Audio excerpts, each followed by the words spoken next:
Bonjour les enfants, j'espère que vous allez bien et vos vacances se passent bien. Alors, en vacances dans un camping avec leurs parents, deux de mes neveux me disent: Tata, tata, viens à la piscine avec nous et maman. Je leur réponds: D'accord, j'y vais, mais je ne sais pas bien nager, je ne sais pas nager. L'un d'eux, Sanjay, nage très bien, qui nage très bien et qui va vite, me dit: Tata, viens me rejoindre. Il est déjà très loin dans la piscine, là où j'ai pas pied. Il me dit: Viens me rejoindre. Je lui réponds: Merci mon chéri. Mais Tata panique là où elle n'a pas pied. Je vais avoir les chocottes. Oh là là. Eh ben, la peur, c'est un sentiment que vont connaître aussi les disciples dans l'histoire aujourd'hui. À la suite du merveilleux miracle où Jésus a nourri 5000 personnes avec 5 pains et 2 poissons, comme nous l'avons vu avec Emmanuel dimanche dernier, aussitôt après, Jésus dit à ses disciples, il leur donne l'ordre: allez, montez dans cette barque, en leur montrant la barque, passez avant moi de l'autre côté vers Bethsaïda, c'est vers la mer de Galilée, pendant que je vais renvoyer, c'est-à-dire dire au revoir à la foule. Donc, quand Jésus a renvoyé la foule, quand il a dit au revoir à la foule, il aimait toutes les personnes dans la foule. Jésus, qu'est-ce qu'il a fait? Il est allé sur la montagne pour prier Dieu son Père. Certainement, il prie aussi pour les disciples aussi qu'il est en train de former. Il est le seul là à terre. Les disciples, eux, ils sont sur la barque. Ils sont dans la barque. Peut-être que les disciples, ils pensent que les aventures de cette journée sont terminées. Les enfants, est-ce que vous pouvez vous imaginer ce que les disciples sont en train de dire entre eux? Peut-être qu'ils parlent des milliers de personnes qui sont venues voir et entendre le Seigneur Jésus.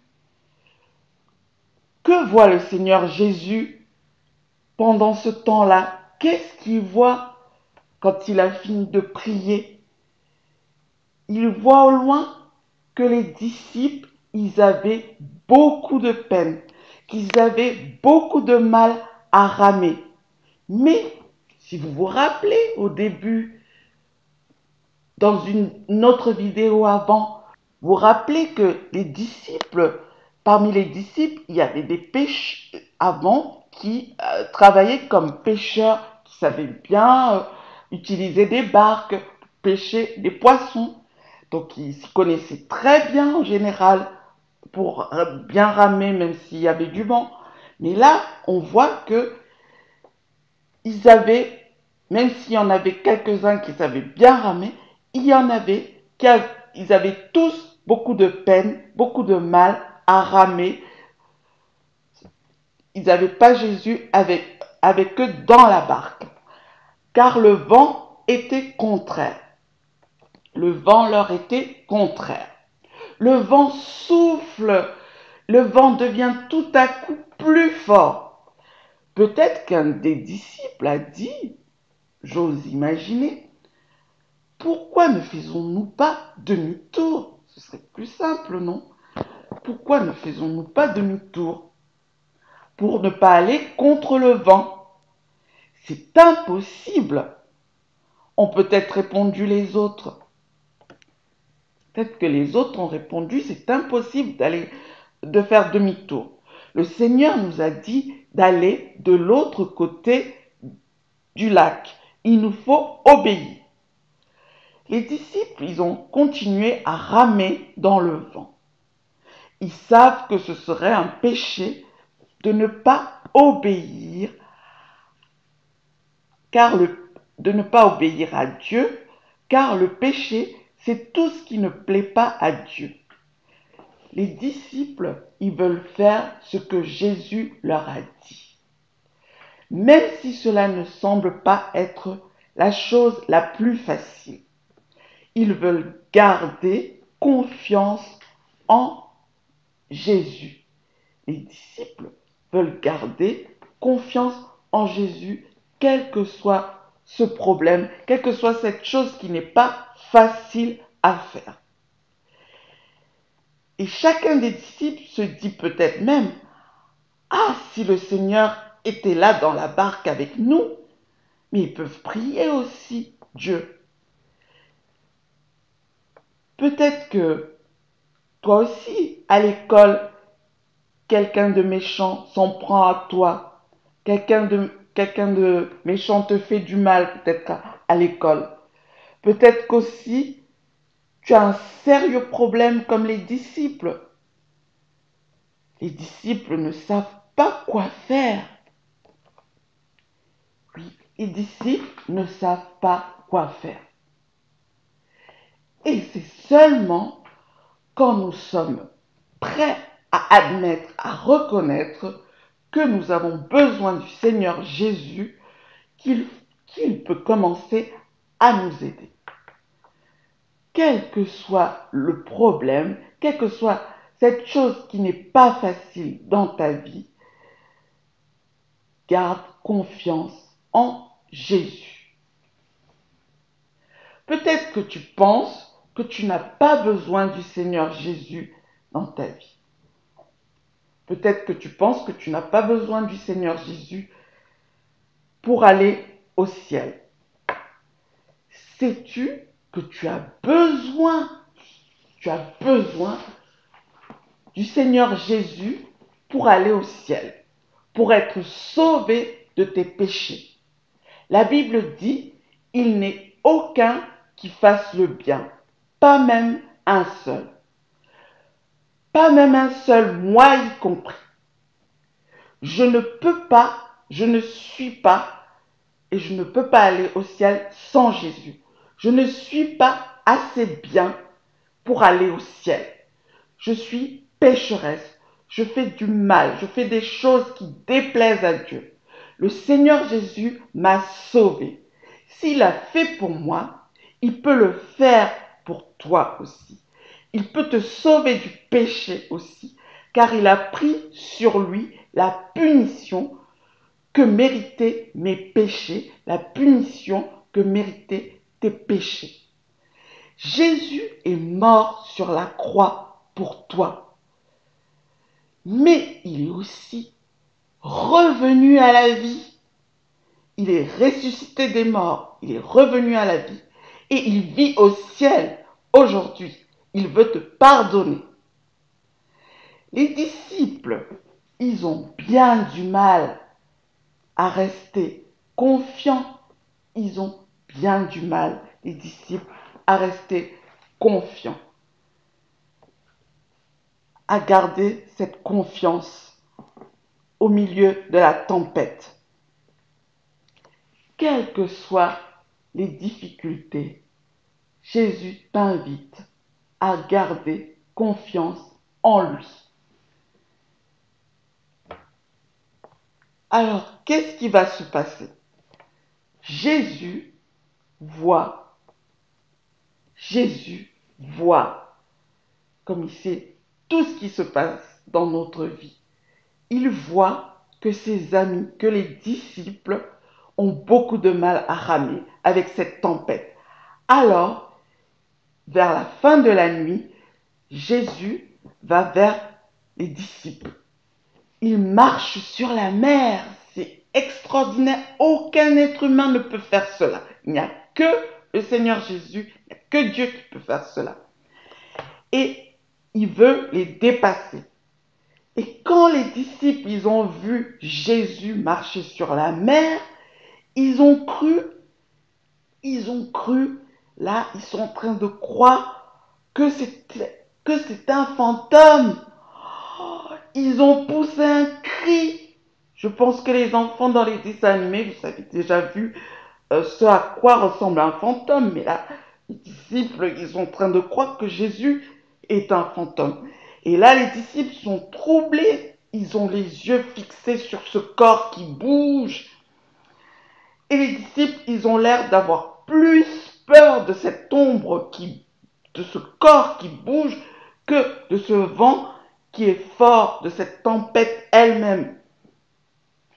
Aussitôt, il y a une voix qui se fait entendre.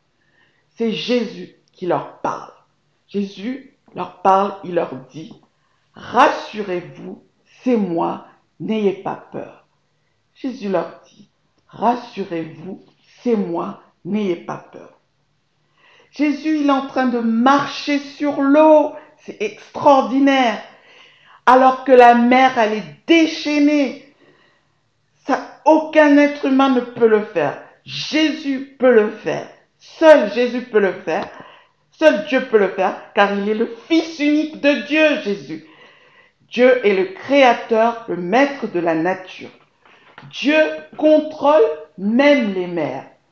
Jésus, il monte de suite après cela. Jésus monte de suite après cela dans la barque, vers ses disciples dans la barque. Et là, le vent, vous savez quoi? Le vent cesse. Voilà toute la puissance de Dieu, du Seigneur Jésus. Il est venu au secours de ses disciples, car le Seigneur Jésus, il prend toujours soin de ses disciples. Quels que soient tes problèmes, garde confiance. Quel que soit le problème, garde confiance en Jésus. Si tu crois au Seigneur Jésus, il s'occupe de toi et des problèmes qui te pèsent, qui te font du mal, qui sont trop lourds pour toi. Aucune difficulté n'est trop grande pour lui. La parole de Dieu, qui est la Bible, dit « Tout est possible à Dieu ». Ça se trouve dans le livre de Marc, au chapitre 10, verset 27. Il y a l'exemple d'une petite fille qui était bouleversée. Il y a l'exemple d'une petite fille qui était bouleversée, qui était très triste parce que ses parents venaient de se séparer. Elle croit au Seigneur Jésus. Elle garde confiance au Seigneur Jésus. Elle prie sans arrêt. Elle supplie Dieu de faire que son papa, elle supplie vraiment Dieu que son papa et sa maman vivent à nouveau ensemble. Le Seigneur, vous savez, le Seigneur va la secourir d'une autre façon. En tout cas, le Seigneur nous aide de différentes manières. C'est pas toujours comme on l'attend, mais il a toujours la bonne manière, toujours la meilleure manière. Il est bien toujours là, le Seigneur, et il prie pour nous. C'est pas toujours la manière humaine, la manière que un homme ou une femme attendent, mais Dieu, il a ce qu'il y a de mieux et de meilleur pour chacun et chacune de nous. Les disciples, maintenant, qu'est-ce qui se passe? Après avoir vu ce que le Seigneur Jésus a fait, ils étaient stupéfaits. Vous aussi, moi aussi, je vois ça, je suis stupéfaite, émerveillée, remplie d'étonnement. Mais la Bible rajoute, comme vous l'avez vu avec Emmanuel aussi, car les disciples, ils n'avaient pas compris le miracle des pains parce que leur cœur était endurci. La Bible dit que parce que leur cœur était endurci. Les disciples, ils semblent douter, ils ont du mal à remettre tout à Dieu, comme cela peut arriver à chacun de nous. Je veux parfois compter sur mes propres forces, quitte à ne pas réussir. C'est triste. Les solutions de Dieu ne sont pas prévisible. C'est pas comme je prévois, oui, ça va être comme ça, exactement, à l'heure, comme ci, comme ça, le jour, comme ci, comme ça. Non, ce n'est pas comme ça avec Dieu. Ça peut être tout à fait différent, mais c'est toujours la meilleure et le top des solutions. Avec Jésus, tu peux toujours t'en sortir. Place et garde ta confiance en lui. Jésus peut déposer sa paix dans ton petit cœur. Ne t'inquiète pas, mais parle à Jésus. Jésus, avec ses disciples, maintenant, ils vont parcourir d'autres régions. La Bible poursuit l'histoire en disant qu'ils vont aller dans le pays de Génézareth. Et les malades vont venir vers Jésus. Il y aura encore une foule. Et toutes ces personnes que Jésus aime comptent sur le Seigneur Jésus. Ils gardent confiance en Jésus. La Bible dit que tous ceux qui touchaient le Seigneur Jésus étaient guéris. Pour finir, cette histoire nous montre que Jésus connaît nos tempêtes, il connaît nos soucis, il connaît nos problèmes. Oui, la parole de Dieu, à travers cette histoire, aussi, nous voyons que Jésus connaît tout ce qui se passe dans notre vie. Les actions de Dieu aussi peuvent être surprenantes. Elles ne sont pas forcément ce à quoi nous nous attendons. Et surtout, ne passons pas à côté du secours de Jésus. Le doute ne nous fera que couler. Jésus, il est capable de nous faire arriver au bon port. Peu importe la dureté, la difficulté du voyage ou de ce que nous vivons. Soyez bénis. Je vous mets le chant.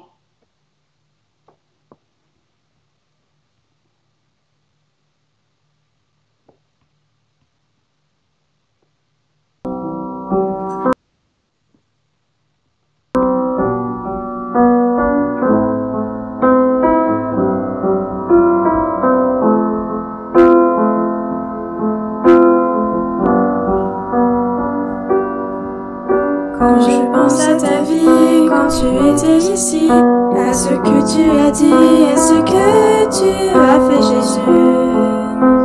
Aussi petit, je voudrais tant te ressembler. Quand je pense à l'amour que tu as su donner, à ta simplicité envers tous ceux qui t'approchaient. Moi si petit, j'aimerais tant ressembler. Je voudrais que ta joie rayonne autour de moi. Je voudrais te ressembler, répandre chaque jour un peu de ton amour. Je voudrais, oh je voudrais te ressembler. Si je suis près de toi, si j'écoute ta voix, si je comprends que je ne suis rien sans ton secours, j'apprendrai jour après jour à te ressembler. Alors tout doucement tu changeras mon cœur, tu y mettras Seigneur ton amour et ta douceur. Tu m'apprendras jour après jour à te ressembler. Je voudrais que ta joie rayonne autour de moi. Je voudrais te ressembler, répandre chaque jour un peu de ton amour. Je voudrais, oh je voudrais te ressembler.